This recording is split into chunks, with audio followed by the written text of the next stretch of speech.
अस्सलाम वालेकुम dear students, how are you today? You will be fine, I hope so. आज हम बात कर रहे हैं रिएक्शन काइनेटिक्स और केमिकल इक्विलिब्रियम के जो एमसीक्यूज थे, जो हमने छोड़ दिए थे या कह लें हमारे रह गए थे, वो हम आज हल करेंगे। इससे पहले अगर आपने लेक्चर नहीं देखा है या एमसीक्यूज आपसे मिस हो गए हैं तो लिंक आपको डिस्क्रिप्शन में मिल जाएगा। वहाँ जाकर आप पास्ट ईयर के जितने भी एमसीक्यूज हैं, चैप्टर्स हैं, क्विजेज हैं, वो आप वहाँ पर कर सकते हैं। तो मैं क्विजेज के बारे में बता रहा हूँ आपको। अगर आपकी जो प्रिपरेशन है वो हो रही है और आप चेक करना चाहते हैं कि वो कितनी हो गई है, तो आप क्विजेज के थ्रू उसको देख सकते हैं। उसके लिए भी आपको लिंक डिस्क्रिप्शन में मिल जाएगा। www.umerkhanacademy.com पर आप जाकर विजिट कर सकते हैं। तो चलते हैं आज के वो एमसीक्यूज सॉल्व करने जो हमारे रह गए थे, या कह लेंगे सेकंड पार्ट में मौजूद है। Let's get started. तो जो हमारे पास क्वेश्चन है, the question is one of the following is not physical method for determination of the rate of reaction. Physical method नहीं है। स्पेक्ट्रोमेट्री जो हम परफॉर्म करते हैं थ्रू द स्पेक्ट्रोमीटर, ये हमारे पास फिजिकल इंस्ट्रूमेंट है। इलेक्ट्रिकल कंडक्टिविटी, ठीक है, वो हम डिफरेंट तरीके से पोटेंशियोमीटर से इलेक्ट्रिकल कंडक्टिविटी मालूम कर लेते हैं, या आप कह लें फिजिकल मेथड है। रिफ्रेक्टोमीटर से रिफ्रेक्टोमेट्री होती है, फिजिकल मेथड है। लेकिन टाइट्रीमेट्री वो मेथड है जिसमें हम केमिकल रिएक्शंस परफॉर्म करते हैं और फिर मालूम करते हैं रेट ऑफ रिएक्शन के बारे में। चलते हैं नेक्स्ट एमसीक्यू की तरफ। Next question is 1 gram mole of ethyl alcohol and 1 gram mole of acetic acid, यानी कि मिकदारें बराबर हैं, are mixed at equilibrium 0.66 g, यानी ग्राम मोल ऑफ एस्टर, ये हमारे पास बन रहा है इक्विलिब्रियम पर। The value of the equilibrium constant is, तो ये हमारे पास है। थोड़ा सा इसको हमें रिजॉल्व करना पड़ेगा। तो कैसे सॉल्व करते हैं देखें। ये हमारे पास एक इथाइल अल्कोहल है, दूसरा एसिटिक एसिड है। ये रिएक्ट आर मिक्स्ड, ठीक है ना। मिक्स्ड और रिएक्ट एक की बात है। मिक्स किया जाए या रिएक्ट किया गया तो क्या हुआ, रिएक्शन लिखते हैं। Ethyl alcohol plus acetic acid react किया और बना एस्टर, ठीक है जी, यानी C2H5 यानी CH3COOC2H5 प्लस H2O। अब हम कंसंट्रेशन ले लेते हैं। फॉर एग्जांपल ये भी 1 ग्राम है, ये भी 1 ग्राम है शुरू में, और ये प्रोडक्ट्स मौजूद नहीं है। अब जब इक्विलिब्रियम इस्टेब्लिश हो गया तो जाहिर सी बात है, उसने कहा कि 0.66 ग्राम एस्टर बनेगा। तो यहाँ लिखें 0.666 ग्राम्स। तो यही वैल्यू आप यहाँ 1 में से कम कर दें, ये बन जाएगा 0.333। आपको याद होगा कि हम बुक में ऐसे लिखते थे कि ये वैल्यू A है, ये वैल्यू आपके पास B है, और ये 0 और फिर इक्विलिब्रियम पर इसको हम कहते थे X, यानी ये वैल्यू अगर x है तो यहाँ पर वैल्यू लिखनी पड़ती थी a माइनस एक्स और b माइनस एक्स। तो वही पुराना मामला है। तो इसी तरह से 0.333 आया है, यानी आपने 1 में से x को माइनस करके जब वैल्यू निकाली तो ये बनी, ठीक है जी। ये पुरानी बात है। अब हम चलते हैं फार्मूला की तरफ। केसी का फार्मूला लगाएगा। केसी का फार्मूला आपको याद होगा, ऊपर लिखते थे प्रोडक्ट्स की कंसंट्रेशन, नीचे लिखते थे रिएक्टेंट्स की कंसंट्रेशन। तो मैं डायरेक्टली लिख रहा हूँ 0.666, और अगर आपको वाटर की लग रही है कि वाटर क्या होगी, तो वाटर भी यही होगा, ये भी x है, तो 0.666 लिख लें। तो यहाँ पे भी 0.666, ठीक है। ये वैल्यू बहुत इजी है, इसको आप ज़बानी भी हल कर सकते हो, थोड़ा सा देख लें एक दफ़ा। और यहाँ पर नीचे आएगा जी रिएक्टेंट्स 0.333। अगर सिंपली हम इसे यूँ कर लें, 3 ये डबल वैल्यू है ना, तो ये भी डबल वैल्यू है, तो ऐसे कर लें, या आप जिस तरह भी इसे सिंप्लीफाई करना चाहें कर लें। तो 2 to the 4, तो 4 जो है हमारे पास वो आंसर है, और ये है option D. Okay, let's move to the next question. Question is consider a reaction. ये हमारे पास एक रिएक्शन है और कहा गया है relationship between Kp and Kc is, तो डिफरेंट रिलेशनशिप है। जो आपको आता है वो लिखें। ये हमारी बुक में दिया हुआ है, Kp is equal to Kc RT raise to power del n। अब आप सिंपली डेल एन जो है वो मालूम करें। डेल एन बराबर होता है number of moles of product minus number of moles of reactant, ठीक है जी। तो ये वैसे आप रफली कैलकुलेट करें। नंबर ऑफ प्रोडक्ट्स कितने हैं जी, यहाँ तो नज़र आ रहा है 1 है, ठीक है, तो ये तो 1 आ जाएगा, और minus number of mole of reactant देख लें। एक तरफ लिखा हुआ है 1/2 यानी हाफ, और दूसरी तरफ लिखा हुआ है 3/2। इनको सम कर लें। 2 1 + 3 इज इक्वल टू 4/2, जो कि 2 के इक्वल है। तो आप यहाँ पर number of moles of reactant 2, तो आंसर आया -1। तो डेल एन की जगह -1 जरा पुट कर दें। तो next is Kp is equal to Kc RT raise to power -1। अब इसको यूँ लिखा जा सकता है Kc over RT is equal to K P. अब देखें ऐसा रिलेशनशिप कुछ बन रहा है कहीं पर, के पी इसके बराबर नज़र नहीं आ रहा, ठीक है ना। तो अगर हम यूं करें, के सी को एक तरफ ले जाएं और के पी आर टी कुछ भी दरमियान में पूछा जा सकता है। तो देखें के सी is equal to K P R T, ये हमारे पास बी ऑप्शन आ रहा है। तो जो पूछने वाले हैं वो ये रिलेशनशिप भी पूछ सकते थे, ठीक है ना, ये वाला भी, ये वाला भी, इसमें कितनी वेरिएशंस हो सकती हैं वो आप अपने जहन में रखिएगा। क्योंकि देखें अगर इस सारे के सारे हिस्से को, इसमें सबके सब वेरिएशंस आ रही हैं, तो वेरिएशंस सिर्फ फार्मूले की हैं, तो फार्मूला में जो चेंज आता है वो आप थोड़ा ध्यान में रखें। ये फार्मूला आपको दिया जा रहा है, लेकिन आप दूसरी जगहों पर भी यही जो सेंस है वो अप्लाई कर सकते हैं। जब आप अप्लाई करेंगे तो ऑटोमेटिकली और फार्मूलाज को भी इस सेंस में हल किया जा सकता है। ओके डी, चलते हैं नेक्स्ट एमसीक्यू की तरफ। The next question is appropriate units of KP for the following reaction is. तो यहाँ पर लिखा है मोल पर डीएम क्यूब। अब जो केपी है ये equilibrium constant in terms of pressure है। तो यहाँ पर आप देख रहे हो कि प्रेशर का यूनिट तो एक ही दिया हुआ है और वो है टॉर। तो ये भी एक सिंपल कॉमन सेंस से क्वेश्चन हो सकता है। इसके अलावा होता तो एटमॉस्फेयर होता, ठीक है, जो भी प्रेशर के यूनिट्स हैं, न्यूटन पर मीटर स्क्वायर होता, पास्कल हो सकता था, मतलब उसमें फिर हम कुछ तमीज़ करते, लेकिन यहाँ तो कोई ऐसा मतलब यही रेलेवेंट है, बाकी तो इररेलेवेंट यूनिट्स हैं। तो ये आंसर यहीं पर ही हल हो जाता है। तो यहाँ आपको ये सीखने का मौका मिला कि बाज़ दफ़ा इक्वेशन देकर या एक्स्ट्रा वैल्यूज़ देकर आपको कंफ्यूज किया जाता है, इससे कोई ताल्लुक होता नहीं है बाजू का सवाल का। ओके जी, let's move to the next question. Next question is for third order reaction the rate constant has units. अब इसके लिए आपको एक फॉर्मूला याद कर लेना है। वो कुछ इस तरीके से करेंगे, K is equal to mole per DM cube raise to power 1 minus n per second, ठीक है। ये वाला पोर्शन है ये थोड़ा सा सिमिलर है जैसे dx बाई dt, यानी रेट जो है वो बराबर होता है dx बाई dt, ठीक है। तो ये उससे मुतशाबे थोड़ा सा इसको बनाया गया है, बट ये है कि आप इसको इतना याद कर लें ताकि आप क्विकली कोई फैसला ले सकें। अब आप देखो कि आपसे पता क्या क्या क्या है कि थर्ड ऑर्डर रिएक्शन के बारे में बताओ, तो आपने n की जगह पर 3 लिखना है। तो n की जगह पर जब 3 आएगा तो 1 माइनस 3 इज इक्वल टू -2। अब आप इसको सॉल्व कर लो, तो मोल, ठीक है ना, डीएम क्यूब को पावर -2 लगाओ तो ये बनेगा mole raise to power -2 dm raise to power 6 और +6, ठीक है, माइनस मल्टीप्लाई होता था और पर सेकंड उसी तरह ही रहेगा। तो ये आपके पास टोटल मिलाकर हो गई। D option is a correct option. Let's move to the next question. Question is catalyst can change the KC yield AHEA। तो थोड़े से इरेलेवेंट से इसमें लग रहे हैं हमें। अब आप ये समझो कि सिंपल सी बात है, कैटलिस्ट का कोई असर नहीं होता केसी पर, ना ही ये कोई ज़्यादा यील्ड बना सकता है। ये सिर्फ स्पीड अप कर सकता है केमिकल रिएक्शन को, और वो भी हम वो रिएक्शन पढ़ रहे हैं जो रिवर्सिबल होते हैं। तो इसका मतलब है कि फॉरवर्ड और बैकवर्ड दोनों ही डायरेक्शन कैटलाइज हो जाती हैं, तेज़ हो जाती हैं। तो इसमें बस होता ही है कि जो टाइम है ना हमारे पास रिएक्शन को करवाने का, वो ज़रा कम पड़ जाता है। वो कैसे, ये हम पहले पढ़ चुके हैं कि आपके पास रिएक्टेंट्स हैं और कुछ आपके पास प्रोडक्ट्स हैं।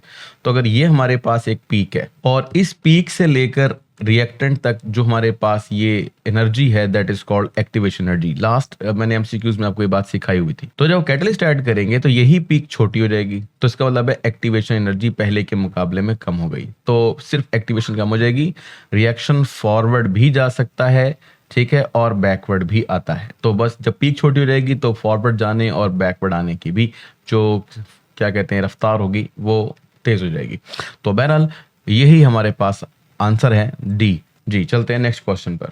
The next question is the pH of the buffer in which the concentration of salt and base are. तो सॉल्ट की कंसंट्रेशन है ये रही, और इसके अलावा बेस की कंसंट्रेशन है ये रही, और रिस्पेक्टिवली और के पी के भी आपको दिया हुआ है।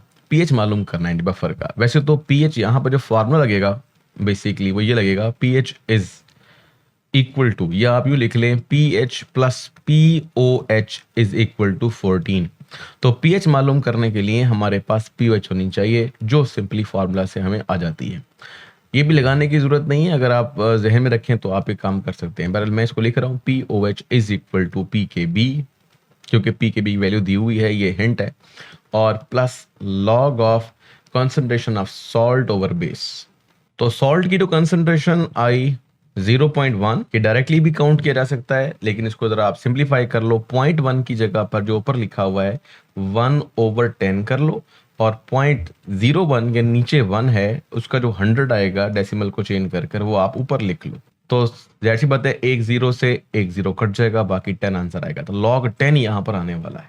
ये आप खुद जहन में भी कर सकते थे, ठीक है, प्रैक्टिस करेंगे तो आ जाएगा। वैल्यू को पुट करें, p के b कितना है जी 4 और प्लस log 10, और log 10 1 के बराबर होता है, तो 4 + 1 = 5।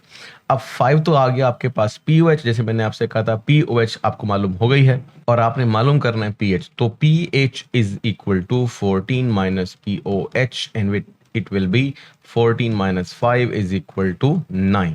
तो right answer is B। Let's move to the next question. Next question है, the equilibrium position is shifted backward by increasing temperature in all except. तो कहता है इक्विलिब्रियम की पोजीशन बैकवर्ड शिफ्ट हो जाएगी बाय इंक्रीजिंग टेम्परेचर। तो ये हमारे पास है, लेकिन वो कहता है हो जाएगी सिवाय एक के, एक्सेप्ट, ठीक है ना, इन ऑल एक्सेप्ट, तमाम में हो जाएगी लेकिन एक में नहीं होगी। मैं दोबारा सवाल दोहरा देता हूं कि इक्विलिब्रियम की पोजीशन बैकवर्ड शिफ्ट हो रही है सिवाय एक के, वो कौन सा है। इसके लिए आपको पहले समझना चाहिए कि टेम्परेचर का इक्विलिब्रियम पर क्या इफेक्ट होता है। तो सिंपल सी बात है कि अगर आप के पास एक रिएक्शन हो रहा है, सपोज कीजिए ये हमारे पास एक कंटेनर है, इस कंटेनर से हीट बाहर निकल रही है, मतलब ये एक एक्सोथर्मिक रिएक्शन है, ठीक है। एंडो के लिए आप मुतजाद सोच, सारी बातें उल्टी सोच सकते हैं। तो एक्सोथर्मिक रिएक्शन है और हीट बाहर निकल रही है।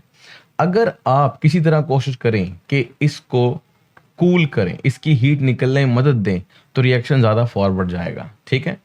इसका मतलब है कि टेम्परेचर के कम करने से वो रिएक्शन फॉरवर्ड जाता है जो एक्सोथर्मिक होता है, और फिर बैकवर्ड कौन जाएगा। इसी तरीके से अगर हमारे पास एंडोथर्मिक रिएक्शन हो, उसमें क्या होता है, वो रिएक्शन वकू पजीर ही नहीं हो रहा जब तक कि आप उसको हीट ना दो, ठीक है ना, क्योंकि उसको हीट चाहिए रिएक्टेंट्स को, तभी वो प्रोडक्ट में चेंज होंगे। तो सपोज कीजिए ये हमारे पास रिएक्शन हो रहा है, तो इसके अंदर आपने क्या किया, हीट फराहम की। जब हीट दी तो रिएक्शन कहाँ गया, फॉरवर्ड। तो दोनों सूरत में, यानी यहां पर हॉट करना या टेम्परेचर इंक्रीज करना क्या करेगा, एंडोथर्मिक रिएक्शन को फेवर करेगा, फॉरवर्ड जाना, ठीक है। और इसी तरीके से कूल करना एक्सोथर्मिक रिएक्शन को क्या करेगा, फेवर करेगा कि वो फॉरवर्ड जाए। तो यहां मैंने फॉरवर्ड के बारे में बहस की है, क्योंकि उसने कहा है कि सारे बैकवर्ड जा रहे हैं एक्सेप्ट 1। तो 1 कौन सा होगा, टेम्परेचर के बढ़ाने पर जो फॉरवर्ड जाएगा। तो टेम्परेचर के बढ़ाने पर फॉरवर्ड वो जाएगा जो एंडोथर्मिक रिएक्शन होगा। तो अब इसमें कुछ चीजें आपको याद होनी चाहिए, जैसे मिसाल के तौर पर जो छोटे मॉलिक्यूल हैं, जैसे अमोनिया का बनना, कार्बन डाइऑक्साइड का बनना, ये तो बहुत दफा आ चुका है। ये रिएक्शन एक्सो होते हैं, ये रिएक्शन भी एक्सो है, ठीक है। बाकी SO3 का बनना भी आपके पास एक्सोथर्मिक रिएक्शन है, ठीक है। ये कुछ चीजें नहीं याद तो आप कर लें। तो NO का बनना वो उलट अमल है और वो एंडोथर्मिक रिएक्शन है, एंडोथर्मिक। तो यहां पर ये लास्ट बात आ रही है, एंडोथर्मिक रिएक्शन वो रिएक्शन है जो टेम्परेचर के बढ़ाने पर फॉरवर्ड फेवर्ड होता है, ठीक है, आगे की तरफ जाता है। So the correct answer is B। चलते हैं नेक्स्ट क्वेश्चन की तरफ। Next question is KSP for the following can be written as. तो KSP बड़ा सिंपल सा होता है। KSP का मतलब है सॉल्युबिलिटी प्रोडक्ट। आपके पास एक सॉल्ट है और उसके मुख्तलिफ आइन है, जैसे पता है कैटाइन है और एनाइन है, ठीक है जी। उन दोनों का आपने कॉन्सेंट्रेशन का प्रोडक्ट लिखना होता है। तो KSP पॉजिटिव और नेगेटिव आइन यहाँ लिख दें। ये रिएक्शन दिया गया है, तो ये आपके पास आइंस हैं, यहाँ लिखें Pb2+ या +2 भी लिख सकते हैं, कोई इशू नहीं। लेकिन बस ये जो 2 है, यानी कि जो कोफिशिएंट है, ये आपके पास एक्सपोनेंट बन जाएगा और अंदर आएगा Cl नेगेटिव। ये देखो जी कहां पर है, option 1 is the correct answer. चलते हैं नेक्स्ट क्वेश्चन पर। Next question is, for the solubility product of solution, the solubility of salt may be equal or less than। इसका मतलब ये है कि आप एक तो solubility product निकालते हैं उन salts की जो जिनकी solubility अच्छी नहीं होती, यानी कि आप कह लो कि वो less electrolyte होते हैं, less soluble होते हैं। अब वो कितने less होते हैं, तो उनकी solubility कहा जाता है 1% होगी और लेस हो सकती है। अब अगर हम 1% को थोड़ा सा चेंज करें, जैसे मिसाल के तौर पर 1% ऐसे भी लिख सकते हैं और इसी को ऐसे भी लिख सकते हैं 0.01, ठीक है। तो ये डिफरेंट बातें, यानी इसको आप ऐसे लिख सकते हो आगे। तो तो जो आपके पास क्वेश्चन का आंसर यहाँ पर आ रहा है कि जो कंसंट्रेशन होगी सॉल्ट्स के, आयंस की जो सॉल्युबल हुए हैं या आयोनाइज हुए हैं वो इतने मोलर हो सकते हैं। तो आपके पास A option is a correct option. चलते हैं अपने नेक्स्ट क्वेश्चन की तरफ। Next question is which will change for the first order reaction, ठीक है ना, विद द टाइम। तो हमें पता है कि ऑर्डर ऑफ रिएक्शन जो होता है, अगर आप उसे टाइम के साथ एक फार्मूला याद करो तो डेल टी या डी टी, ऊपर क्या आ जाएगा डी एक्स, ठीक है। ठीक, तो ये किसके इक्वल होता है, टाइम के साथ क्या चेंज हो रहा है, ठीक है ना, कॉन्सेंट्रेशन चेंज आ रहा है टाइम के साथ। तो क्या यहाँ पर कॉन्सेंट्रेशन है कहीं पर, तो यहाँ पे लिखा है रेट कांस्टेंट, तो रेट कांस्टेंट तो कहीं लिखा हुआ रेट कांस्टेंट, तो इसमें ऐसा कोई ताल्लुक नहीं है। रेट कांस्टेंट के होता है, के आमतौर पर वैसे भी कांस्टेंट ही समझा जाता है, for the given set of conditions constant same ही रहता है। और हाफ लाइफ जो है वो टाइम के साथ चेंज नहीं होती क्योंकि वो खुद एक पीरियड है, टाइम का इंटरवल है। रेट ऑफ रिएक्शन ये जी चेंज हो सकता है। ये कैसे, जैसे मिसाल के तौर पर ये एक सिंपल सा हमारे पास ग्राफ है जो हम कई दफ़ा पढ़ चुके हैं। प्रोडक्ट बढ़ते जाते हैं, रिएक्टेंट्स कम होते जाते हैं। तो इसका मतलब ये है कि with the passage of time rate of reaction जो है वो चेंज होता है। तो ये जी हमारे पास आंसर है सी, द रेट ऑफ रिएक्शन। ये सिंपल क्वेश्चन थोड़ा सा ऐसे खुद अपने आप को कंफ्यूज कर लेता है, अदरवाइज इसमें ऐसा है कि कोई मुश्किल बात पूछी नहीं गई, सिंपल सिंपल सी बात थी। Let's move to the next question. Next question is rate of an exothermic reaction is increased by increasing all except, यानी rate of an exothermic reaction क्या होगा जी, इंक्रीज करेगा, ठीक है। कैसे करेगा, टेम्परेचर की वजह से। तो आमतौर पर टेम्परेचर के बढ़ाने से रिएक्शन की जो रफ्तार होती है, रिएक्शन करना या रिएक्शन होना, वो बढ़ सकता है। वॉल्यूम ऑफ द वेसल, क्या वॉल्यूम बढ़ा देने से ऐसा होगा, क्या रेट ऑफ रिएक्शन बढ़ेगा, तो इसको हम अभी सोचते हैं। Surface area of the reactants, यानी जितना रिएक्टेंट्स को आप पीस लें तो उसका सरफेस एरिया बढ़ जाता है। तो अगर आपने कुछ रिएक्ट करवाना हो तो अगर आप उसको पाउडर फॉर्म में लेते हैं तो ज़्यादा जल्दी रिएक्ट करता है। तो इसका मतलब ये हुआ कि वाकई में ये बात भी सही है। अच्छा, ये पहली भी सही थी। आखिर में कॉन्सेंट्रेशन ऑफ रिएक्टेंट, जितना रिएक्टेंट ज़्यादा होंगे उतना आपस में उनके मिलने के चांसेस भी ज़्यादा होंगे, रिएक्शन बढ़ सकता है। यानी एक्चुअली एक तरह का फैक्टर्स पूछ रहा है वो कि रेट ऑफ रिएक्शन पर कौन से फैक्टर असरअंदाज होते हैं। तो वॉल्यूम ऑफ वेसल से कोई फ़र्क नहीं पड़ता, वेसल का वॉल्यूम छोटा बड़ा कर दिया जाए तो इससे कोई फ़र्क नहीं पड़ता। तो ये जी हमारे पास है कि rate of exothermic reaction is increased, लेकिन इंक्रीज होने पर अमल दखल नहीं है।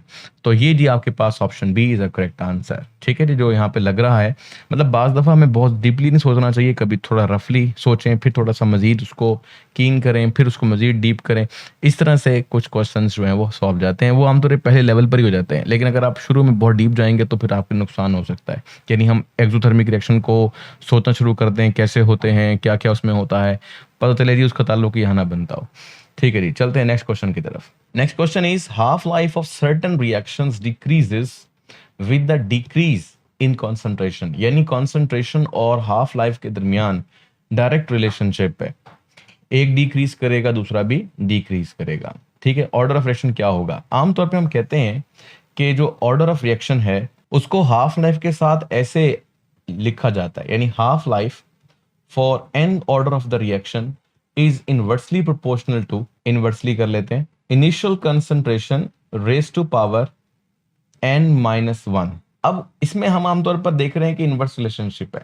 तो सपोज कीजिए अगर आप यहाँ पे 1 लगाएं, n की जगह 1 लगाएं तो 1-1 0 हो जाएगा, यानी फर्स्ट ऑर्डर रिएक्शन 1 लगाते हैं तो फर्स्ट ऑर्डर रिएक्शन के लिए चेक कर रहे हैं आप। अब क्या होगा, अगर 1 लगाओगे तो जैसे मैंने आपसे कहा कि फर्स्ट ऑर्डर रिएक्शन के लिए है तो 1-1 0 हो जाएगा और ये पावर 1 हो जाएगी, a की पावर 0 इज इक्वल टू 1, यानी डिपेंड ही नहीं करता फर्स्ट ऑर्डर रिएक्शन के लिए।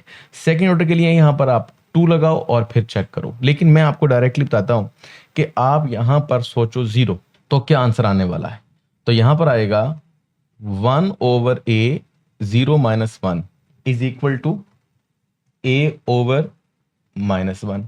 -1 को आप ऊपर अगर ले जाओ तो कुछ ये बनने वाला है, t यानी half life for the zero order reaction is proportional to a raise to power 1 लिख लें, बेशक ना लिखें, तो डायरेक्ट रिलेशनशिप हो गया। तो इसका मतलब है जीरो ऑर्डर रिएक्शन के लिए हाफ लाइफ जो होती है वो कॉन्सेंट्रेशन के साथ डायरेक्ट प्रोपोर्शन में चली जाती है, ठीक है जी। Let's move to the next question. Next question is the following is an exothermic reaction, ठीक है, a + b + c + d which is the correct statement? तो आपके पास एक तो इन्फॉर्मेशन ये है कि एक्सोथर्मिक रिएक्शन है और दूसरा ये एक जनरल रिएक्शन है, तो इसका मतलब है आपने जनरल बात सोचनी है। तो rate of reaction will increase by increasing the temperature. हाँ, ये वाली बात तो ठीक लग रही है, टेम्परेचर के बढ़ाने से आमतौर पर रिएक्शन की रफ्तार तेज होती है। Yield of C can be increased by increasing pressure. Actually होता यह है कि प्रेशर का दारोमदार या प्रेशर का फैक्टर तब ज्यादा असरअंदाज होता है जब नंबर ऑफ मोल्स जो है ना वो डिफरेंट हो। तो अगर आप गौर करें तो ये 1 मोल है, ये भी 1 मोल है, तो कुल ये भी 1 मोल है, ये भी 1 मोल है, तो टोटल रिएक्टेंट 2 मोल हुए और प्रोडक्ट भी 2 मोल हुए। तो जो आपके पास प्रेशर है वो इस पर असरअंदाज नहीं होगा क्योंकि number of moles of both sides are equal. ठीक है जी, तो ये वाली बात तो गलत हो गई। आगे चलते हैं, rate of reaction will decrease by increasing the temperature. ये पहली वाले की उलट है, पहली सही है तो दूसरी गलत होगी। और rate is not affected by adding a catalyst. Rate is not affected by adding a catalyst. अगर आप कैटलिस्ट दाखिल कर भी देते हैं तो क्या होगा? होगा ये कि रिएक्टेंट से प्रोडक्ट बनना और प्रोडक्ट से रिएक्टेंट बनना बराबर ही तब्दील होंगे। तो इसका मतलब है टाइम तो कम हो जाता है कैटलिस्ट डालने से, लेकिन रेट पे कोई इफेक्ट नहीं आता है। तो इसका मतलब है ऑप्शन 1 या A is a correct option. Let's move to the next question. तो नेक्स्ट क्वेश्चन है D for the gas phase reaction, यानी आपके पास एक्स वाई जी गैसेज हैं और वो कहता है कि ये रिएक्शन हो गया जिस तरह आपको उसने दिखाया है। अब चलो आगे, yield of G at equilibrium could be increased by, यानी इक्विलिब्रियम आ चुका है और आप चाहते हो कि जी की जो यील्ड है ये बढ़ा दी जाए। तो कैसे बढ़ेगी, कैसे बढ़ेगी? ठीक है, कुड बी इंक्रीज्ड बाय। अब इंक्रीज बाय द प्रेशर, ये मैं आपको बता चुका हूं, फिर दोबारा बताते हैं कि प्रेशर के बारे में अगर हम बात करें तो प्रेशर को अगर इंक्रीज किया जाए तो रिएक्शन हमेशा शिफ्ट होता है towards that side of the reaction where the number of moles are less. ठीक है जी, तो इसका मतलब है प्रेशर के बढ़ाने से, मैं यहाँ पे लिख रहा हूँ इंक्रीज, इंक्रीज करने से उस सूरत में प्रोडक्ट की मिकदार ज्यादा बनेगी अगर वहां पे नंबर ऑफ मोल्स लेस होंगे। ठीक है जी, चलो चेक करते हैं, अगर ऐसा है तो ये ठीक होगा। तो यहाँ पर आप देखो रिएक्टेंट 2 + 1 कितना हो गया 3 और प्रोडक्ट है जी 2, तो वहां पर 3 और यहाँ पर प्रोडक्ट में 2, तो बाकी में 2 जो है वो कम है 3 से। तो इसका मतलब है ये वाला ऑप्शन आपके पास ठीक है। आगे भी पढ़ें, इंक्रीज द टेम्परेचर, टेम्परेचर बढ़ा दिया जाए तो क्या टेम्परेचर के बढ़ने से फॉरवर्ड डायरेक्शन आएगी या नहीं आएगी? तो आप ये देखो कि ये जो रिएक्शन है ये एक एक्सोथर्मिक रिएक्शन है, जैसे उसने आपको यहाँ बताया हुआ है माइनस। तो एक्सोथर्मिक रिएक्शन को मैं कई दफा बता चुका हूं। सपोज कीजिए ये आपके पास एक टेस्ट ट्यूब है जिसमें रिएक्शन हो रहा है और ये एक्सोथर्मिक रिएक्शन का मतलब है इसमें से हरारत बाहर निकल रही है। ठीक है, और निकलने पर ही रिएक्शन वकूपजीर हो रहा है और प्रोडक्ट बन रहा है। पर अगर आपने इंक्रीज द टेम्परेचर, आपने इसका टेम्परेचर और बढ़ा दिया, वो तो निकालने की कोशिश कर रहा है तब प्रोडक्ट बन रहा है और आप उसमें फिर से हीट डाल रहे हैं, इसका मतलब है कि आप इस रिएक्शन को फेवर नहीं कर रहे हैं। तो ये रिएक्शन फॉरवर्ड नहीं जाएगा अगर आप टेम्परेचर को बढ़ा देंगे। ठीक है जी, तो ये वाली बात गलत हो जाएगी। फिर यूजिंग अ कैटलिस्ट, कैटलिस्ट का पोजीशन से कोई ताल्लुक नहीं है, दोनों तरफ सेम रिएक्शन चलते हैं, सिर्फ टाइम से ताल्लुक होता है। इंक्रीजिंग द वॉल्यूम, और जो वॉल्यूम है अगर बढ़ा देते हैं जी का, क्योंकि हम इसमें सपोज करेंगे कि वो जी के बारे में बहस कर रहे हैं, तो जी का वॉल्यूम नहीं बढ़ाना, बट कि ली शैडलर प्रिंसिपल कहता है कि अगर आपने इक्विलिब्रियम को डिस्टर्ब किया तो वो उसको नलीफाई करता है। तो अगर आपने जी का वॉल्यूम बढ़ाया तो वो उसे कम करने की कोशिश करेगा और रिएक्शन बैकवर्ड चला जाएगा, मतलब कि हमें तो फॉरवर्ड चाहिए। तो इसका मतलब है increasing the volume will not also help us to carry the reaction in forward direction. So the correct answer is A. Let's move to the next question. Next question है, if the value of KC is larger then it shows that products are. देखो अगर केसी की value देखी जाए तो वो equal होती है concentration of products over concentration of reactants. ठीक है, अब अगर केसी की वैल्यू बड़ी है इसका मतलब है कि इसके डायरेक्टली प्रोपोर्शनल है प्रोडक्ट, वो भी ज्यादा है। तो जाहिर सी बात है जो रिएक्शन ज्यादा प्रोडक्ट बनाता है इसका मतलब है कि वो प्रोडक्ट्स स्टेबल हैं, प्रोडक्ट ज्यादा मिकदार में बन रहे हैं तो वो स्टेबल है। ठीक है, वरना वापस चले जाएंगे। तो more stable is a correct answer लगा ऐसे रहा है, बाकी नॉट स्टेबल उल्टा सीधा लिखा हुआ है। ओके जी, नेक्स्ट चलते हैं अगले क्वेश्चन पर। नेक्स्ट क्वेश्चन है, ammonia is purified using the condensation method, यानी कंडेंस करना है। इसमें होता यह है कि हमारे पास सपोज कीजिए अमोनिया प्यूरिफाइड किया जा रहा है, इसका मतलब है काफी सारी गैसेज हैं या 2 गैसेज हैं कम से कम, तो इसमें एक अमोनिया है और दूसरी मिसाल के तौर पर हमारे पास कोई और गैस है। अब आप चाहते हैं कि इसके अंदर से जो अमोनिया है उसको अमोनिया को हम यहाँ से बाहर निकालें। तो अमोनिया को बाहर निकालने के लिए क्या करना पड़ेगा, इससे अलग। अब गैसेस को गैसेस से अलग करने के लिए आप कंडेंस करेंगे, ठंडा करेंगे, ये उसको लिक्विफाई करेंगे। तो आप उसको ले जाएंगे उसके लिक्विफाइड टेम्परेचर पर, या आसान लफ्जों में कहते हैं बॉइलिंग पॉइंट पर। ठीक है जी। तो बॉइलिंग पॉइंट ऑफ अमोनिया जो है वो है -33। तो ये यहाँ पर करेक्ट आंसर है, क्योंकि देखें बॉइलिंग पॉइंट वो होता है जिस पॉइंट से अगर आप अबव चले जाएं तो स्टेट गैस होती है, और नीचे चले जाएं तो लिक्विड होती है। तो ये वो टेम्परेचर इस पर गैस लिक्विड भी चेंज हो रही है और लिक्विड से गैस से भी चेंज हो रही है। तो फिलहाल हमारा मकसद था एक गैस को लिक्विड में कन्वर्ट करना, तो वो भी इसी टेम्परेचर पर होगी। तो ये सिंपल सा मेथड था। मतलब उसमें आप कंडेंसेशन टेम्परेचर या कोई और चीज सोच रहे हो जो आपको नहीं पता, तो आप जो पता है उसी में से ही आंसर निकाल लें। तो -33.4 degree centigrade is the boiling point of ammonia, और यही वो है जिस पर आप कंडेंस भी कर सकते हो इस गैस को। ओके जी, let's move to the next question. Next question is for the reversible reaction catalyst increases. भाई कैटलिस्ट के बारे में मैंने बहुत दफा बताया है कि कैटलिस्ट अगर कर सकता है तो वो एक टाइम को क्या करता है, कम करता है। ये दिमाग में रखें। या कैसे करता है, एनर्जी ऑफ एक्टिवेशन को कम कर कर, बस यही इसकी बात है। बाकी ये कुछ रिएक्शन को इस तरह तब्दील नहीं करता, ना रिएक्टेंट को बढ़ा सकता है ना घटा सकता है, एक चीज ज़्यादा नहीं दे सकता। रिएक्शन अगर हो ही नहीं सकता तो कैटलिस्ट को स्टार्ट भी नहीं कर सकता है। तो बहरहाल ये यहाँ देखें नहीं, फॉरवर्ड रिएक्शन बैकवर्ड रिएक्शन कुछ भी नहीं करेगा इसमें। दोनों फॉरवर्ड और बैकवर्ड एक साथ ही बदलेंगे तो दोनों बराबर हुए। Both forward and backward reaction equally, हाँ ये वाली बात है कि फॉरवर्ड और बैकवर्ड रिएक्शन दोनों एक साथ बढ़ेंगे।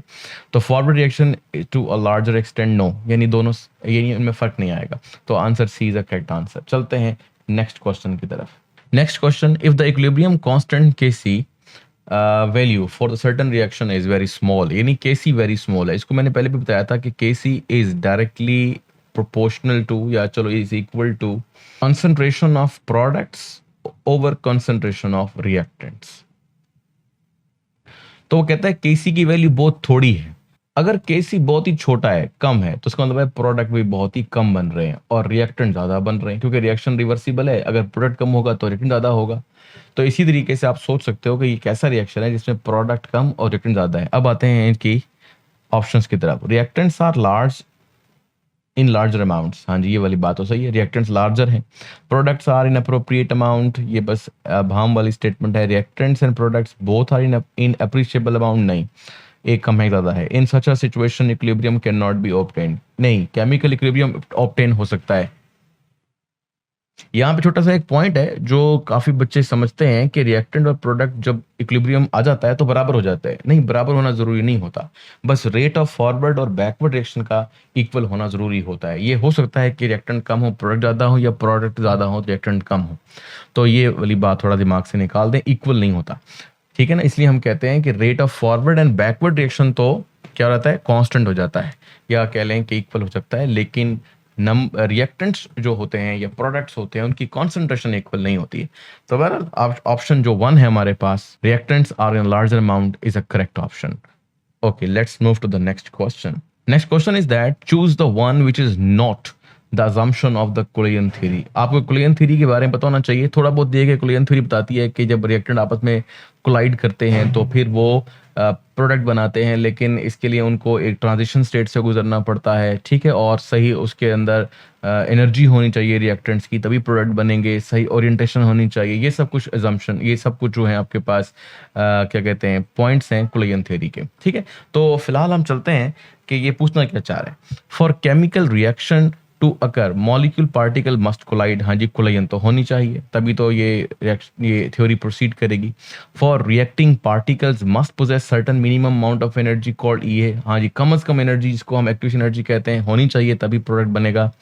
Every collision is not productive, हर कुलाइन प्रोडक्ट नहीं बनाती है, क्योंकि हो सकता है उसके पास राइट एनर्जी ना हो, रिएक्टेंट्स के पास सही ओरिएंटेशन ना हो। For hydrogen molecule formation from atoms require specific orientation. देखें हाइड्रोजन एटम होता है ऐसे गोल, ठीक है ना, ऐसे। दूसरा हाइड्रोजन एटम भी गोल होता है, सेम टू सेम। अब ये मॉलिक्यूल चाहे ऊपर से टकराएं, आपस में नीचे से टकराएं, इससे कोई फर्क नहीं पड़ता, जहां से भी टकराएंगे बॉल्स की तरह वो आपस में मिल सकते हैं। जबकि वो कहता है कि रिक्वायर्ड स्पेसिफिक ओरिएंटेशन। अगर आपको स्पेसिफिक ओरिएंटेशन समझ नहीं आई, फॉर एग्जांपल हम बात करते हैं, हम HCl का रिएक्शन करना चाहते हैं सोडियम हाइड्रोक्साइड से, ठीक है। एक बात को सोच लेते हैं, सोडियम हाइड्रोक्साइड से एक बात को सोच लेते हैं कि अगर हम यूं कहें कि अगर NaCl के सामने आ जाए, ठीक है, वैसे तो ये आयनाइज होंगे, हम लंबी बात नहीं, छोटी बात कर रहे हैं, आ जाए, तो इन दोनों के दरमियान रिएक्शन होने के चांसेस हैं, क्योंकि सोडियम पॉजिटिव होता है और क्लोरीन जो है वो नेगेटिव होता है। लेकिन अब सोचो, क्योंकि हमारे पास जब ऐसे हम रिएक्ट करवाएंगे तो चारों आयन्स होंगे, अगर सोडियम के सामने हाइड्रोजन आयन आ जाए तो क्या इन दोनों के दरमियान रिएक्शन होगा? नहीं। इसका मतलब है सोडियम हाइड्रोक्साइड और HCl के दरमियान एक स्पेशल ओरिएंटेशन होनी चाहिए, ठीक है। इसी तरह आप कुछ मॉलिक्यूल समझ लो, अब ये देखो, ये पॉजिटिव है और ये नेगेटिव है, और ये भी आपके पास पॉजिटिव नेगेटिव है, ये दोनों आपस में करीब आ रहे हैं, इसका मतलब है ये सही ओरिएंटेशन में है, रिएक्शन होने के चांसेस हैं। और अगर यही मॉलिक्यूल इस मॉलिक्यूल के सामने ऐसे आए, ये पॉजिटिव नेगेटिव है, ये नेगेटिव पॉजिटिव है, यानी उलट होकर आए, तो इन दोनों के दरमियान रिएक्शन नहीं होगा, मुश्किल हो जाएगी ना। तो इसका मतलब है राइट ओरिएंटेशन जरूरी होती है कुछ मॉलिक्यूल्स के लिए। लेकिन हाइड्रोजन के केस में ऐसा कुछ नहीं है, क्योंकि ना यहाँ पोलैरिटी है जो पॉजिटिव नेगेटिव अट्रैक्शन होगी, बल्कि सिंपल सा एक यहाँ पे बॉन्ड बनेगा शेयरिंग होकर, तो एटम जैसे मर्जी आ जाए वो बॉन्ड बना सकते हैं। तो for hydrogen molecule formation atoms do not require specific orientation. तो ये आपके पास एक ऑप्शन गलत हो गया। तो वही इसने पूछा था कि choose the one which is not, तो ये हमारे पास करेक्ट ऑप्शन है। Let's move to the next question. Next question is which one of the following factor does not affect the equilibrium position. तो पोजीशन पर असरअंदाज नहीं होगा या नहीं करेगा फैक्टर कौन? देखो भाई, कॉन्सेंट्रेशन घटाने बढ़ाने से ऐसा होता है, टेम्परेचर घटाने बढ़ाने से भी पोजीशन चेंज होती है, प्रेशर से भी होती है, हम पहले भी डिफरेंट MCQ में डिस्कस कर चुके हैं। तो it is the only catalyst जो पोजीशन को डिस्टर्ब नहीं करता, बल्कि ये जस्ट करता है टाइम को कम रिएक्शन के होने के लिए, और दूसरा एक्टिवेशन एनर्जी को कम करता है, बाकी और मजीद इफेक्ट नहीं करता on the concentration especially. Okay, let's move to the next question. The question says for the first order reaction, आपको फर्स्ट ऑर्डर के बारे में बताया गया है, हाफ लाइफ इज रिलेटेड, यानी असल चीज ये है कि हाफ लाइफ के बारे में बताना है। टू द एक्सप्रेशन, ये half life for the first order का एक्सप्रेशन है, हमारी बुक में लिखा हुआ है इक्वल वाले हिस्से में, एक है प्रोपोर्शनल, वो नहीं। तो half life is the one, half life क्या है? Time taken for the concentration of the product to increase the half of its original value. Time taken for the concentration of reactant to fall to half to its product value. Time taken, ये आप देख रहे हैं कि इसमें कोई values शैल्यूज नहीं है, एक सिंपल सा रिलेशन या कह लें एक स्टेटमेंट है ये। तो इसका मतलब ये है कि जो हमें दी गई चीजें हैं ना, मतलब T 0.693, ये कोई खास अहमियत नहीं रखती, ये जस्ट हमें फंसाने के लिए दिया हुआ है। बस आप हाफ लाइफ के मुतालिक कोई बात करो जो सही हो। जैसा कि अगर हम सी ऑप्शन को देखें तो time taken for the concentration of reactant to fall to half to its original value, यानी हाफ लाइफ वो होती है जिसमें कंसंट्रेशन रिएक्टेंट की खत्म हो जाती है आधी, ठीक है, बानिस्बत किसके? जो ओरिजिनल या इनिशियल वैल्यू होती है। तो ये सिंपल सा एक डेफिनेशन है। तो कभी कभी इस तरह भी होता है कि हमें इन मुनहरिफ करने के लिए और डिफरेंट तरह की स्टेटमेंट बनाई जाती हैं। ओके जी, let's move to the next question. The question is pKa value of acetic acid is that, यानी pKa वैल्यू आपको दी हुई है the pH of an equimolar solution of acetic acid and sodium acetate. ये हम पहले भी कर चुके हैं, थोड़ा सा सहमत होता सवाल। तो अगर आपको pH मालूम करनी है एसिड की, तो pKa is equal to log of concentration of salt over concentration of acid। ये दोनों बराबर बराबर हैं, इसलिए 1 आंसर आएगा। log 1 0 के बराबर होता है, और pKa की वैल्यू दी है 4.74। तो जब जमा करेंगे इसमें दोबारा से 4.74 आंसर होगा। Answer D is a correct answer. Let's move to the next question. Next question है if the energy of the activated complex is close to energy of reactant, यानी ये हमारे पास reactant है की एनर्जी है सपोज कीजिए, और ये हमारे पास प्रोडक्ट की एनर्जी को शो कर रहा है। अब यहां से अगर हम ये देखें कि एनर्जी ऑफ एक्टिवेशन मैंने पहले भी समझाई थी, या ये जो डॉटेड लाइन है ये शो कर रही है, तो बात यहाँ पर यह है, वो कहता है कि एनर्जी ऑफ एक्टिवेटेड कॉम्प्लेक्स, ये एक्टिवेटेड कॉम्प्लेक्स इस जगह पर होता है, the complex is close to energy of reactant. अब सोचो कि हमारे पास ये जो है ना, ये बहुत नीचे आ गया है, यानी अब एक्टिवेशन एनर्जी बहुत ही कम हो गई है, ये इस लेवल पर आ गई है जो किसका लेवल था, रिएक्टेंट का लेवल था। तो रिएक्शन इजीली हो जाएगा, फास्ट हो जाएगा। तो option 1 is a correct option कि if the energy of activation यानी कि E A energy of reactant के बराबर आ जाए तो वो रिएक्शन फास्ट होगा। Let's move to the next question. Next question is argentum chromate, ये salt है, is sparingly soluble having a solubility product value of 3.2 10⁻⁻⁵, यानी KSP आपको दे दिया गया है। What will be the solubility? Solubility बताएं। यही हमारे पास सवाल आते हैं, solubility से KSP मालूम करते हैं या KSP से solubility मालूम करते हैं। फॉर्मूला वही रहेगा, लेकिन पहले आप इसको आयनाइज कर लो। तो Ag2 CrO4 को आयनाइज किया तो 2Ag प्लस और CrO4 -2। अब सपोज कीजिए कि ये सॉल्युबल हो गया और ये भी सॉल्युबल हो गया। यहां पर देखते हुए आपको 2s लिखना है, मतलब जो भी सामने, जैसे यहां पर 1 लिखा है तो इधर भी आपने 1 को नहीं शो करते, तो बहरहाल ये 2s है। अब आपने सॉल्युबिलिटी प्रोडक्ट का फार्मूला लगाना है, that is KSP is equal to, दोनों आयंस लिख देने हैं, Ag⁻² आएगा फार्मूले में और CrO4 -2 अंदर ही आएगा, बाहर नहीं आएगा। ये सिंपल सा फार्मूला है। तो आप वैल्यूज को पुट करो, Ag की वैल्यू 2s है ⁻² और क्रोमेट जो है वो आपके पास सिंगल s है। ये बन गया 4s² मल्टीप्लाई बाय s⁻1, यानी बिल आखिर आपके पास ये साइड निकला 4s³। तो KSP बराबर है इसके लिए, लिखो KSP is equal to 4s³। अब KSP की वैल्यू आपको दी हुई है, that is called 3.2 into 10⁻⁻⁵ is equal to 4s³। 4 को डिवाइड करो इधर, तो ये खत्म हो जाएगा, यहाँ बन जाएगा s³ और ये हो जाएगा, इसे आप मान लें 8 4 32 और 0.8, ठीक है जी।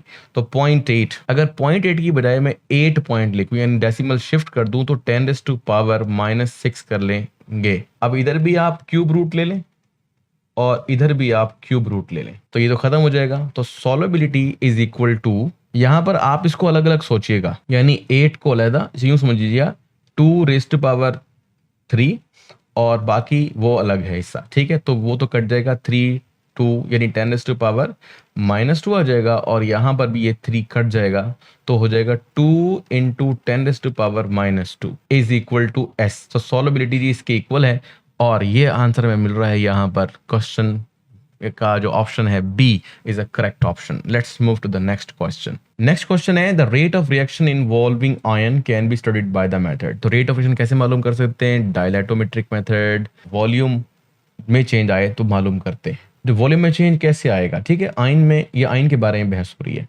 तो इसका मतलब है कि ये ऑप्शन करेक्ट नहीं है, लेकिन डायलेटोमेट्रिक मेथड इस्तेमाल करते हैं अगर वॉल्यूम चेंज आए। इलेक्ट्रिकल कंडक्टिविटी, हाँ, आयन के ज़्यादा कम होने से इलेक्ट्रिकल कंडक्टिविटी यानी इलेक्ट्रिसिटी का जो फ्लो है वो घटता बढ़ता है। इसका मतलब है कि ये ऑप्शन यहाँ पर जो है वो राइट हो सकने का इम्कान है। रिफ्रैक्टोमेट्रिक मेथड किसी लिक्विड की बारे में बात करते हैं, लेकिन उसमें आयन का तस्करा नहीं है। ऑप्टिकल रोटेशन में जो ऑप्टिकली एक्टिव सब्सटेंसेस हैं, कार्बन है, ठीक है, ये अगर कोई आप जानते हैं कायरलिटी के बारे में तो वहाँ समझ में आ जाएगा। एनी हाउ ये इरेलीवेंट है।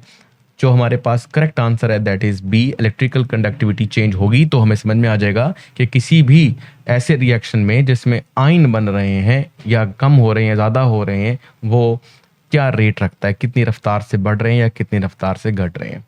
Okay, let's move to the next question. तो क्वेश्चन कहता है, in a reaction A B the product है हमारे पास यानी जनरल रिएक्शन है, the rate is doubled when the concentration of B is doubled. यानी हम एक तरह मान लेते हैं कि हमारे पास रेट है, जैसे ये सारी इक्वेशन लिखी ना, मैं इसी को ही लिखने की कोशिश कर रहा हूँ।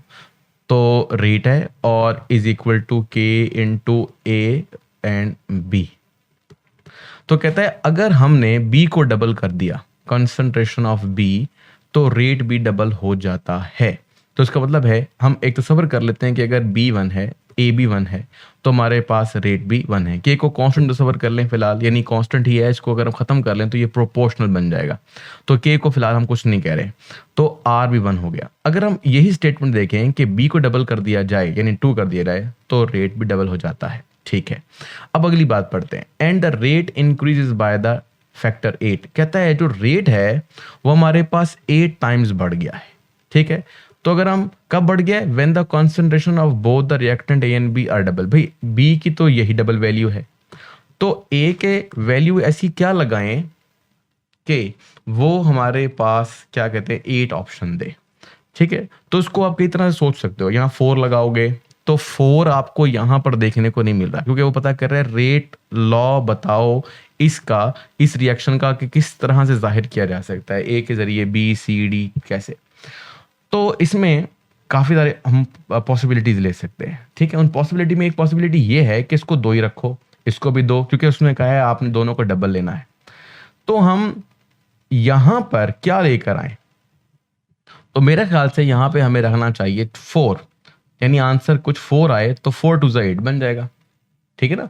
अब यहां पर तो उसने कहा डबल करो, तो ये इस तरीके से अगर फार्मूला हम चेंज कर लें कि ए की पावर स्क्वायर में ले लें, तो यहां पे स्क्वायर लगाना पड़ेगा, तो 4 टू द यानी 2 टू द 4। तो इसका मतलब है कि ये इस तरह दुरुस्त हो सकता है कि ए को आप 2 लो। तो देखो क्या इस तरह करने से 8 हो जाता है, तो ये वाला स्टेटमेंट कहीं है या नहीं है। तो R इज इक्वल टू के ए स्क्वायर बी, तो ये आंसर बी जो है वो यहाँ पर करेक्ट बन रहा है। ठीक है, इस तरह आप यानी 3 भी रख के देख सकते थे। 3 रख के देखेंगे तो 4 यहाँ क्या हो जाएगा, 4 टू ज़ यानी यहाँ 4 2 टू ज़ 4 4 टू ज़ 8, तो 8 टू ज़ 8 जो है वो 16 आंसर आना था, यानी 3 रखने पर। तो इस तरह से हमने 1 भी चेक कर लेना है, 2 भी चेक कर लेना है, ठीक है, 3 भी चेक कर लेना है। तो ये सब चेक कर लें, या फिर जैसे मैंने एक अजम्पशन की है कि भाई यहाँ पर 4 आना चाहिए, तो 4 कैसे आएगा, तो वो इस तरह फार्मूला बनाने से आ जाएगा जैसे कि हमने यहाँ पर बनाया है। तो वो ऐसे आ जाएगा जैसे फार्मूला हमने यहाँ पर बनाया है। ठीक है जी, ओके जी, let's move to the next question. The question is when the change in concentration is, change in concentration यानी डेल एक्स या डी एक्स कुछ भी ले लें, तो वो ये है।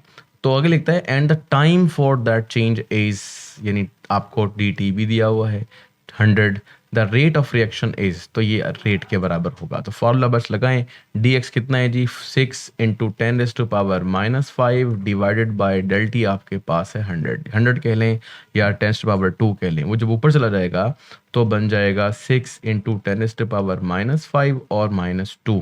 ठीक है, ये हो जाएगा -7। तो -7 वाला ऑप्शन यानी B is a correct option. चलते हैं नेक्स्ट क्वेश्चन की तरफ। ओके जी, next question is the rate law of the reaction is that, यानी ये आपको एक लॉ स्टेटमेंट दे दी है। The order of reaction is, तो ऑर्डर ऑफ रिएक्शन किसके बराबर होगा, इसको जमा कर लो इसके अंदर। ठीक है, तो 1 + 2/3 डायरेक्ट करना चाहिए डायरेक्ट कर लें, वरना इस तरह से डिवाइड कर लें दिमाग में, तो ये बन जाएगा एलसीएम 3 आ जाएगा और ये आ जाएगा 1 1 3 ज़ा 3, तो 3 + 2 इज इक्वल टू 5/3। तो 5/3 हमारे पास आंसर है, दैट इज अ डी। तो D is the correct answer. Let's move to the next question. Next question is in the given, ये रिएक्शन दिया हुआ है, it is observed on the quadrupling, यानी 4 गुना कर दिया जाए कॉन्सेंट्रेशन ऑफ बी को, द रेट इंक्रीजेस 16 टाइम्स। इस तरह का क्वेश्चन पहले भी आया था, तो उसको हम देखते हैं कि यानी यहाँ पर बी की कॉन्सेंट्रेशन को अगर आप क्या कर दें 4 टाइम्स कर दें तो क्या होगा, 16 टाइम्स बढ़ जाएगा क्या, रेट चेक करते हैं। तो पहले आप लिखो रेट इज इक्वल टू, अच्छा इससे पहले स्टेटमेंट पूरी पढ़ लें, the order of reaction with respect to B, B के हिसाब से ऑर्डर ऑफ रिएक्शन क्या होगा। तो पहले लिखें R is equal to k concentration of A raise to power 2 आएगा, क्योंकि यहाँ पर आपको 2 नजर आ रहा है, जो कोफिशिएंट है वो एक्सपोनेंट बनेगा, और इसी तरीके से कंसंट्रेशन ऑफ बी।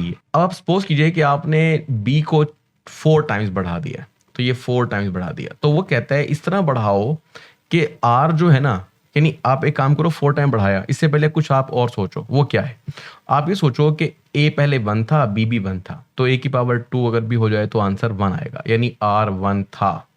लेकिन अब आपने 4 गुना बढ़ा दिया है बी को, तो आर जो है वो क्या होना चाहिए, 16 टाइम बढ़ जाना चाहिए।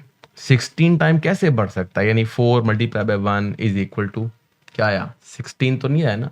तो इसको कैसे हल करें कि इसकी वैल्यू को चेंज करने पर हो 4 लेकिन वो 16 आंसर करें। तो तरीकाकार ये है कि आप 4 रखो और बी को तस्वर कर लो कि इसके ऊपर लिखा हुआ है 2, तो यहाँ पर ये हो जाएगा 4 4 16, तो 16 वंस बनाकर क्या हो जाएगा ये आंसर वाकई 16 बनेगा।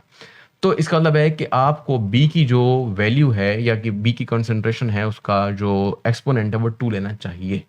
तो अगर इस तरह है तो ऑर्डर ऑफ रिएक्शन सिर्फ बी के हिसाब से क्या बनेगा, 2 बनेगा। तो देखें भाई क्या ऑर्डर ऑफ रिएक्शन 2 है हमारे पास, तो यहाँ पर ऑप्शन डी मौजूद है। तो डी और 2 इज a correct answer. Let's move to the next question. The reaction is the rate of chemical reaction रफली डबल्स, यानी रिएक्शन का जो रेट है वो डबल जाता है, 2 टाइम्स हो जाता है जी, ठीक है। For every 10 degree rise, 10 degree temperature के बढ़ाने पर।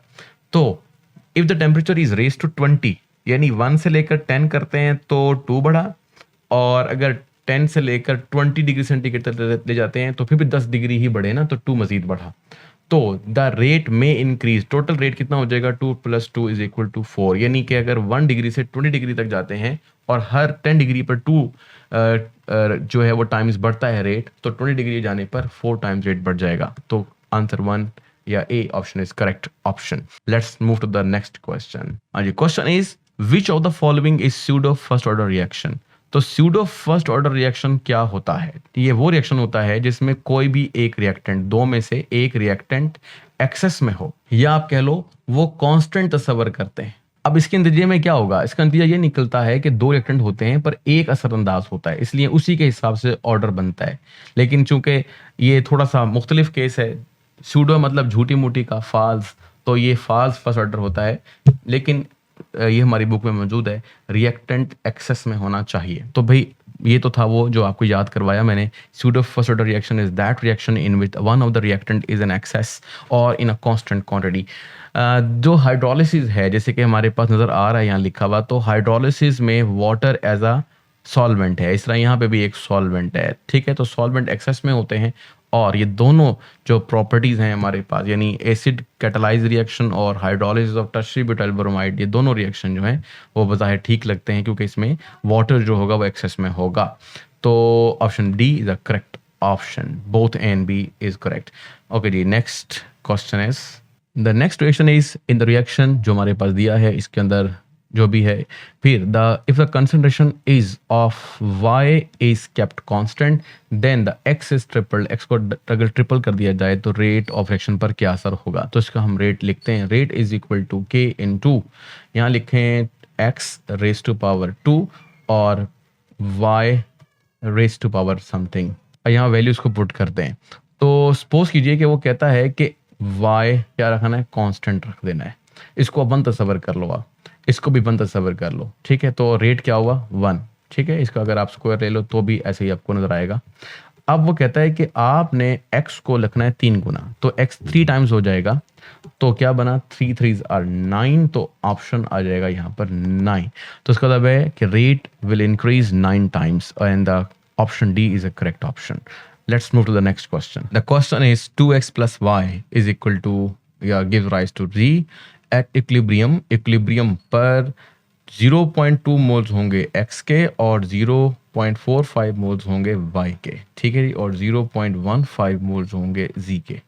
Calculate the Kc। तो Kc का फार्मूला सिंपल सा है, Kc is equal to products की कंसंट्रेशन, प्रोडक्ट हमारे पास एक ही है, और रिएक्टेंट की कॉन्सेंट्रेशन ये हमारे पास 2 हैं। अगर आपको डायरेक्ट ना लिख सकें तो आप पहले लिख लिया करें कि भाई जब टाइम 0 होता है तो उस वक्त 2x + y, ठीक है ना, ये क्या दे रहा है हमें, z।